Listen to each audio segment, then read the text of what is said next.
एक दिन राजा बलि एक बहुत बड़ा यज्ञ कर रहे थे, जिसका नाम था विश्वजीत यज्ञ। इस यज्ञ के दौरान वह किसी भी याचक को खाली हाथ नहीं लौटाते थे।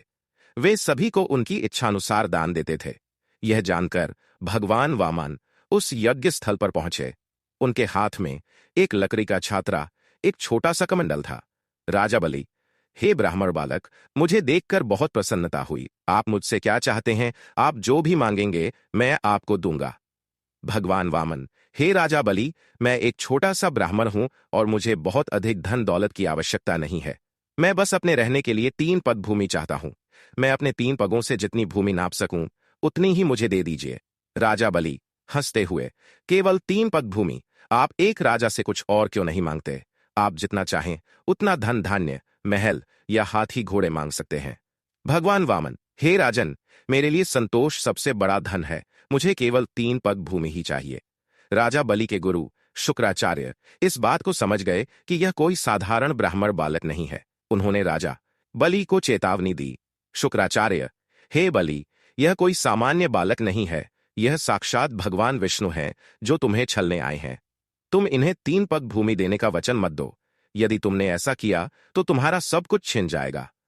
राजा बलि, गुरुदेव, मैं जानता हूं कि आप सही कह रहे हैं, लेकिन मैंने एक बार वचन दे दिया है कि मैं किसी भी याचक को खाली हाथ नहीं लौटाऊंगा।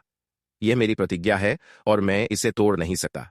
अगर मुझे सब कुछ खोना पड़े तो भी मैं एक याचक को दिया हुआ वचन पूरा करूंगा। मेरे लिए मेरा वचन सबसे बढ़कर है।